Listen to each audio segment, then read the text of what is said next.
ప్రార్థనకు సహాయకరంగా ఆదికాండము 21వ అధ్యాయము ఆదికాండము 21వ అధ్యాయము 2వ వచనము నేను చదువుతా ఉన్నాను. ఆదికాండము 21వ అధ్యాయం 2వ వచనం. ఎట్లనగా దేవుడు అబ్రహాముతో చెప్పిన నిర్ణయ కాలములో శారా గర్భవతి అయి అతని ముసలితనమందు అతనికి కుమారుని కనెను.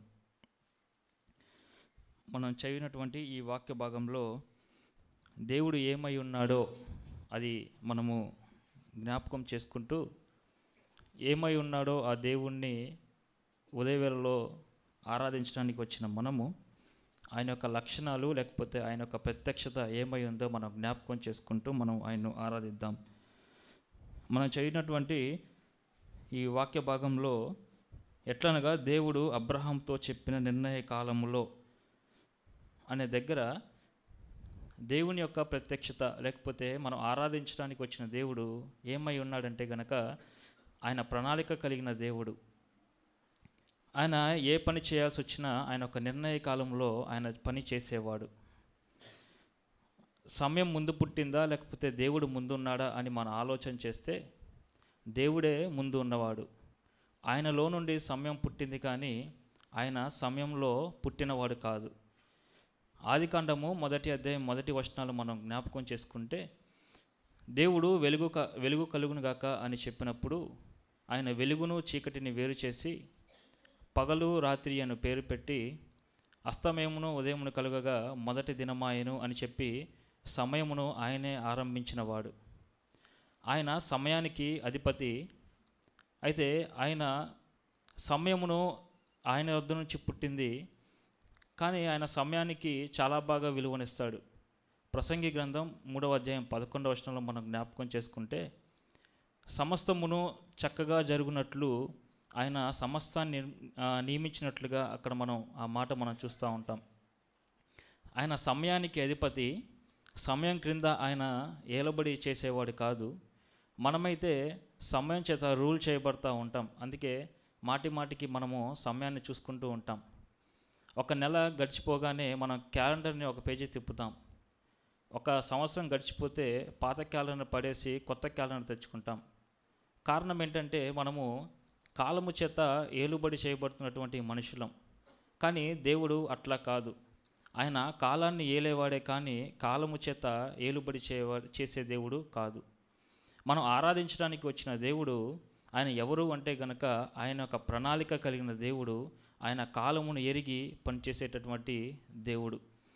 గల్తీయులకు రాసిన పత్రిక 4వ అధ్యాయం 4వ వచనం మనం చూస్తే గనక అయితే కాలము సంపూర్ణమైనప్పుడు దేవుడు తన కుమారుణ్ణి సిరియందు జన్మింపజేసినట్లుగా అక్కడ మనం చూస్తాం. అంటే ఆయన ఈ లోకానికి రావటానికి ఒక నిర్ణయ కాలం ఉంది. ఆ నిర్ణయ కాలంలోనే ఆయన ఈ లోకానికి వచ్చాడు. అటు తర్వాత ఆయన పరిచర్య ప్రారంభించడానికి ముందు ఒక వివాహానికి వెళ్ళాడు. అది కూడా మనందరికీ తెలుసు. ఆ కానా వివాహంలో అక్కడ ద్రాక్షరసం అయిపోయినప్పుడు ఆమె వచ్చి తన తల్లి వచ్చి ద్రాక్షరసం అయిపోయింది ఏదైనా చెయ్యి అని అన్నప్పుడు యేసుక్రీస్తు వారు అంటున్న మాట, అమ్మ నాతో నీకేమి పని, నా సమయం ఇంకనూ రాలేదు. అంటే దేనికి సమయం రాలేదు అని దేవుడు అంటున్నాడు? అంటే నీళ్లను ద్రాక్షరసంగా చేయడానికి సమయం రాలేదంటున్నాడా? అంటే అక్కడ ఉద్దేశం అది కాదు. అక్కడ తన తల్లి అయిన మరి యొక్క ఉద్దేశం, తన ఇంటెన్షన్ అది కాదు. అదేంటంటే గనక నీవు దేవుని కుమారుడు అని, నీవు మెస్సయ్యవని, లేకపోతే నీవు యేసుక్రీస్తు అని నాకు తెలుసు, నీకు తెలుసు. కానీ ఇక్కడ ఉన్న జనులు ఎవరికీ తెలియదు. కాబట్టి నువ్వు ఏదో ఒక కార్యం చేసి నీవు మెస్సయ్యవని, నీవు దేవుని కుమారుడవని, నువ్వు యేసుక్రీస్తు ప్రభు అని నిరూపించుకో. ఇది సరైన సమయం అని అక్కడ మరియ మాట్లాడుతున్నట్లుగా మనం చూస్తాం. కానీ యేసుక్రీస్తు ప్రభు వారు చెప్పిన సమాధానం ఏంటంటే, నేను అద్భుతాలు చేసి మెస్సయ్యగా నేను కనపరుచుకోవట్లేదు, కానీ నేను సిలువ ఎక్కి నేను మెస్సయ్యగా నేను కనపరుచుకోవాలని చెప్పి దేవుడు మాట్లాడుతున్నట్లుగా మనం అక్కడ చూస్తాం. అటు తర్వాత యోహాను సువార్త 7వ అధ్యాయం 1-8 వచనాలు మనం గమనిస్తే యూదుల పర్ణశాల పండగ వచ్చినప్పుడు శిష్యులు ఆయన యొద్దకు వచ్చి, ప్రభువా యెరూషలేములో పండగ జరుగుతోంది, పండగకు వెళ్దాం అన్నప్పుడు ఆయన యేసుక్రీస్తు ప్రభు వారు చెప్పిన మాట ఏంటంటే గనక, మీ సమయము ఎల్లప్పుడూ మీతోనే ఉంది, నా సమయం ఇంకా రాలేదు అని ఆయన చెప్పినట్లుగా మనం చూస్తాం. చివరికి ఆయన యెరూషలేములో చంపబోయేటప్పుడు ఆయన ప్రార్థన చేస్తూ అంటున్న మాట, తండ్రి నా గడియ వచ్చి ఉన్నది అని అంటున్నట్లుగా మనం యోహాను సువార్త 17:1 మనం చూస్తాం. అంటే ఆయన ఈ లోకానికి రావటానికి ఒక నిర్ణయ కాలం ఉంది, ఒక కార్యము చేయటానికి నిర్ణయ కాలం ఉంది, ఒక పండగకు వెళ్ళడానికి ఒక సమయం ఉంది. అదేవిధంగా ఆయన సిలువలో మరణించడానికి ఒక సమయం ఉంది. అంటే మనం ఆరాధించడానికి వచ్చిన దేవుడు ఆయన ప్రణాళిక కలిగిన దేవుడు. ఏ సమయంలో ఏది జరగాలో ఆయన ప్రణాళిక ప్రకారంగా పనిచేసేవాడు. ఒకవేళ దేవుడు మన పట్ల కూడా గొప్ప ప్రణాళికలు కలిగి ఉన్నాడు. అయితే ఆయన ప్రణాళికలకు విరుద్ధంగా మనం ఏది చేయాలన్నా మనం తొందరపడితే గనక ఏమవుతుందంటే గనక, ఇప్పుడు మనం చేయనటువంటి ఈ వాక్య భాగంలో దేవుడు అబ్రహాముకు శారాకు సంతానం ఇస్తా అన్నాడు, కానీ వీరు తొందరపడ్డారు. వీళ్ళు తొందరపడటం వల్ల ఏమైందంటే గనక, అబ్రహాము శారా ఏం చేసిందంటే గనక అబ్రహామును తన తన దాసురాలైనటువంటి హాగర్తో వెళ్ళి తన కుమారుని కనబని చెప్పినప్పుడు అబ్రహాము హాగర్తో వెళ్ళి కుమారుని కని మనకు కుమారుడు కలిగాడని చెప్పుకుందామని చెప్పి మనము దేవునికి సహాయం చేద్దామని చెప్పి వాళ్ళు తొందరపడి అట్లాగూ చేసినప్పుడు వారికి ఎవరు పుట్టారంటే గనక ఇష్మాయేలు పుట్టాడు. దేవుని సమయం వరకు, దేవుడు ఇచ్చే వరకు ఆగి ఉంటే గనక ఇస్సాకు పుట్టేవాడు, కానీ వారు తొందరపడటం వల్ల ఇష్మాయేలు పుట్టాడు.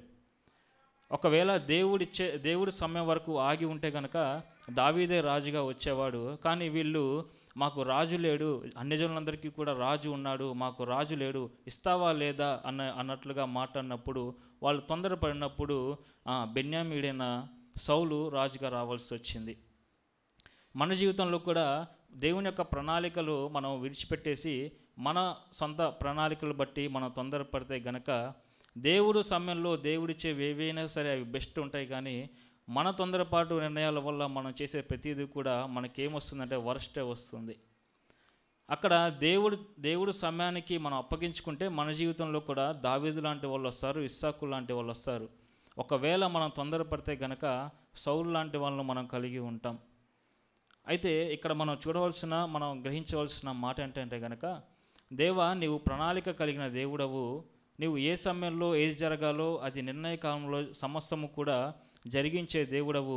నీవు నా జీవితంలో ఏవైతే కార్యాలు చేయాలనుకుంటున్నావో నీవు చేయగల సమర్థుడవు అని చెప్పి నేను నమ్ముతున్నాను అని మనము ఆయన్ను ఎరిగితే గనక తప్పకుండా మనము ఈ ఉదయవేళలో ఆయన్ని మనము ఆరాధించే వారంగా ఉంటాం. ప్రభువా, నీవు నా జీవితం పట్ల ఒక గొప్ప ప్రణాళిక కలిగి ఉన్నావు, నా పట్ల నీవు కలిగిన ప్రణాళికలు ఏ సమయంలో జరగాలో అది జరిగించే దేవుడు అని నేను నమ్ముతూ ఉన్నానని చెప్పి ఈ ఉదయకాల సమయంలో ఆయన్ని మనము గొప్పగా ఆరాధించే వారంగా మనం ఉంటాం. రెండో విషయం ఏంటంటే గనక, తర్వాత ఈ 2వ వచనంలోనే ఇంకొక ప్రత్యక్షత ఏంటంటే గనక, అతని ముసలితనమందు అతనికి కుమారుని కనెను. ఇక్కడ 100 సంవత్సరాల వృద్ధాప్యంలో ఉన్నటువంటి అబ్రహాము, తన శరీరం మృతతుల్యమైనటువంటి అబ్రహాము ఒక కుమారుణ్ణి కన్నాడు అంటే గనక, ఇక్కడ దేవుని యొక్క ప్రత్యక్షత ఏంటంటే గనక దేవుడు అసాధ్యాన్ని కూడా సాధ్యం చేసే దేవుడు అని మనకు ఇక్కడ జ్ఞాపకం చేయబడతా ఉన్నాం. దేవుడు అబ్రహాముతో నీకు కుమారుణ్ణి ఇస్తా అన్నప్పుడు అక్కడ శారా నవ్వినప్పుడు దేవుడు ఏమంటున్నాడంటే గనక, ఆదికాండం 18వ అధ్యాయము 13-14 వచనాలు చూస్తే అక్కడ దేవుడు ఇట్లాగ అంటున్నాడు, అంతటా యెహోవా అబ్రహాముతో, వృద్ధురాలైన నేను నిశ్చయంగా ప్రసవించేదనా అని శారా నవ్వనేలా, యెహోవాకు అసాధ్యమైనది ఏదైనా ఉన్నదా?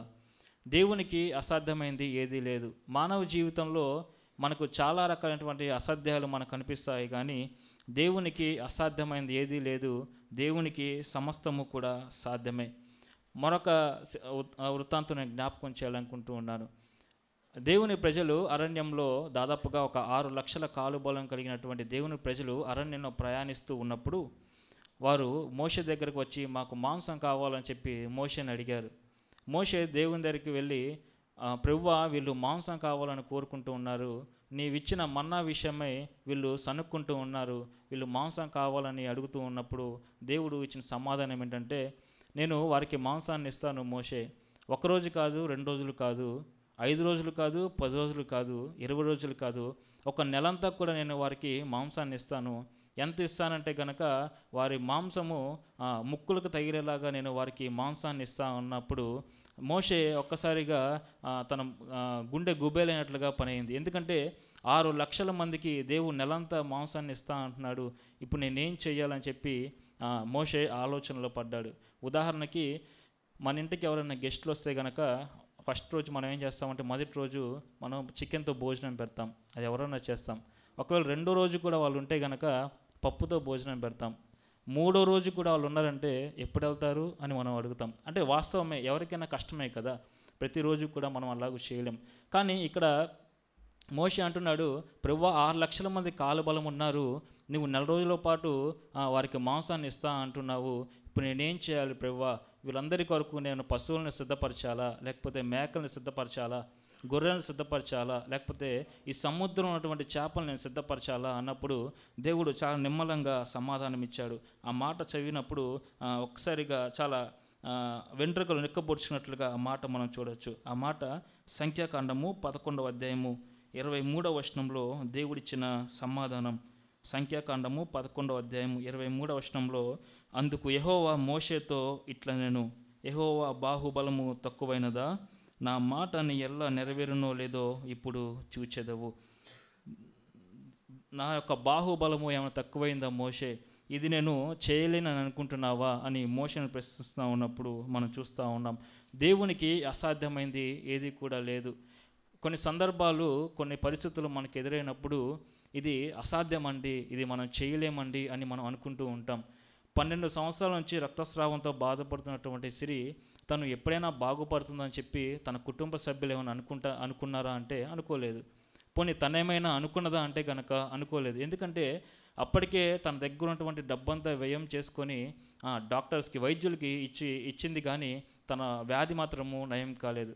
కానీ యేసుక్రీస్తు గురించి విన్నది, ఆయన వస్త్రపు చెంగు ముట్టుకుంటే ఏదో జరుగుతుందని చెప్పి విన్నది, చిన్న ఆశతో వెళ్ళి ఆయన వస్త్రపు చెంగు ముట్టుకున్నప్పుడు ఆమె వ్యాధి నయమైనట్లుగా మనం చూస్తూ ఉన్నాం. పుట్టి గుడ్డివాడు అక్కడ నిలబడి భిక్షం ఎత్తుకుంటూ ఉన్నాడు, ఆయన మారుతాడని చెప్పి ఆయన అనుకున్నాడంటే ఆయన కూడా అనుకోలేదు. దేవునికి సాధ్యమైంది ఏదీ లేదు. ఇక్కడికి చేరి వచ్చిన మనము కూడా ఒకప్పుడు పాపపు స్థితిలో ఉన్నవారమే, పాపం చేత ఏలుబడుతున్న వారము, పాపానికి దాసులైన వారం మనం. అయితే మనము కూడా మనం మారుతామని ఏనాడైనా మనం అనుకున్నామంటే కనుక మనం కూడా అనుకోలేదు. నేను కూడా కొన్ని సందర్భాలు మొన్న 2 వారాల క్రితము ఏదో ఒక ఆఫీస్లో వర్క్ విషయమై సండే రమ్మంటే నేను చర్చ్కి వెళ్తాను సార్ అని చెప్పినప్పుడు మా సార్ కాల్ డిస్కనెక్ట్ చేశారు. చేసిన వెంటనే ఒక 2 సెకండ్లు మళ్ళీ కాల్ చేసి, నువ్వు ముస్లిం కదా, చర్చ్కి వెళ్తావని అంటున్నావు చెప్పంటే నేను చెప్పాను, నేను యేసు ప్రభువుని నమ్ముకున్నాను సార్ అంటే ఆయన అంటున్నాడు, పెళ్ళైన తర్వాత నమ్ముకున్నావా, పెళ్ళి కాకముందు నమ్ముకున్నావా అంటే నేను పెళ్ళి కాకముందు నమ్ముకున్నాను. అంటే ఆయన మాట అన్నప్పుడు నా మార్పు నాకే అసాధ్యం అనిపించింది, కానీ దేవునికి సమస్తము సాధ్యమే.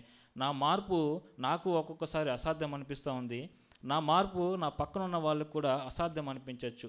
ఇక్కడ చేరి వచ్చిన మనందరి మార్పు కూడా ఒకప్పుడు మనం మారుతామని మనం ఎప్పుడు అనుకోలేదు. మన మార్పు మనకు అసాధ్యము, మనం మారుతామని మన పక్కన వాళ్ళు కూడా అనుకోలేదు.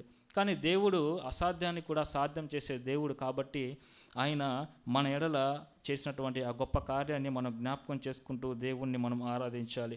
కాబట్టి ఉదయకాలము చేరి వచ్చిన మనము దేవుడు మన ఎడల తన యొక్క ప్రణాళిక కలిగి ఉన్నాడని, మన ఎడల తను ఆశ్చర్య కార్యాలు, అసాధ్యాన్ని సాధ్యం చేసే దేవుడని మనం ఎరిగితే గనక ఈ ఉదయకాల సమయము ఆయన్ని మనము గొప్పగా ఆరాధిస్తాం. ఇటువంటి ప్రత్యక్షత కలిగినటువంటి అబ్రహాము తన జీవితంతో ఆరాధించినట్లుగా మనం చూస్తాం. కింద 3-4 వచనాలు చూస్తే కనుక అబ్రహాం యొక్క ఆరాధన మనం చూస్తాం. 3వ వచనంలో, అప్పుడు అబ్రహాము తనకు పుట్టినవాడును తనకు శారా కనినవాడునైన తన కుమారునికి ఇస్సాకు అను పేరు పెట్టెను.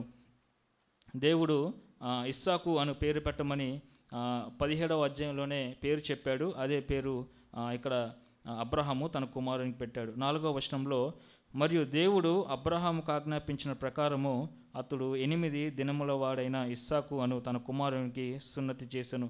ఇది కూడా దేవుడు 17వ అధ్యాయంలోనే చెప్పాడు. అంటే దేవుడు అబ్రహాముకు 17వ అధ్యాయంలోనే పేరు చెప్పాడు, పని చెప్పాడు. ఇక్కడ అబ్రహాం యొక్క ఆరాధన ఏంటంటే కనుక విధేయతతో కూడిన ఆరాధన. అంటే అబ్రహాం యొక్క ఆరాధన పెదాలతో ఆరాధించలేదు, పలుకులతో ఆరాధించలేదు, కానీ తన యొక్క జీవితంతో అబ్రహాము ఆరాధించినట్లుగా ఈ 2 వచనాల్లో మనకు కనబడతా ఉంది. దేవుడు మనకు ఏ పని అయితే అప్పగించాడో ఆ పనిని విశ్వాసంతో చేసినప్పుడు మనం చేసే పని అది ఆయనకు ఆరాధనగా అర్పించబడుతుంది. చివరిగా ఒక మాట అంటే కనుక 5వ వచనం 6వ వచనం మనం చదివితే, అబ్రహాము కుమారుడైన ఇస్సాకు అతనికి పుట్టినప్పుడు అతడు 100 వాడు. అప్పుడు శారా, దేవుడు నాకు నవ్వు కలుగజేసెను, వినువారెల్లా నా విషయమై నవ్వుదురనెను, మరియు శారా పిల్లలకు స్తన్యమిచ్చునని ఎవరు అబ్రహాముతో చెప్పును, నేను అతని ముసలితనం ముందు కుమారుని కంటిని కదా అనెను. ఇక్కడ అబ్రహాము శారా కూడా దేవుడు మాకు నవ్వు కలిగించాడు అంటే దేవుడు వారి పట్ల చేసినటువంటి ఆ కార్యాన్ని వారు జ్ఞాపకం చేసుకుంటూ వారు దేవుణ్ణి ఆరాధిస్తున్నట్లుగా మనం చూస్తూ ఉన్నాం. ఇక్కడ ఒక వర్షిప్ అంటే ఒక పద్యం లాగా మనకు 6-7 వచనాల్లో మనకు కనిపిస్తూ ఉన్నాయి. మొదటి 5 వచనాలు ఒకలాగుంటే 6-7 వచనాల్లో వారు తమ యొక్క ఆరాధనను ఒక పాటగా పాడుకున్నట్లుగా మనం చూడొచ్చు. ఒకప్పుడు మాకు పిల్లలు లేరు, కానీ 100 వయసు వచ్చినప్పుడు దేవుడు మా జీవితంలో నవ్వు కలుగజేశాడు, దేవుడు మా జీవితాల్లో గొప్ప కార్యాన్ని చేశాడని చెప్పి దేవుడు వారి పట్ల చేసినటువంటి ఆ కార్యాన్ని వాళ్ళు ప్రకటన చేస్తున్నట్లుగా మనం చూస్తూ ఉన్నాం. కాబట్టి ఉదయకాల సమయము ఆయనకు ఆరాధించడానికి వచ్చిన మనము, ఆయన మన ఎల్ల గొప్ప ప్రణాళిక కలిగిన దేవుడని మనం ఎరిగితే, ఆయన మనల్ని అసాధ్యమైన మనల్ని సాధ్యులుగా చేసేవాడిని మనం ఎరిగితే గనక మన యొక్క విశ్వాసంతో కూడిన పనులను బట్టి గత సంవత్సరంలో దేవుడు మన ఎడల చేసినటువంటి కార్యాలను మనము మన పెదాలతో వివరిస్తూ ఆయన్ను ఆరాధించే వారంగా ఉంటాము. కాబట్టి అలాగున ఆరాధన చేయటంలో దేవుడు మనకు సహాయం చేయను గాక.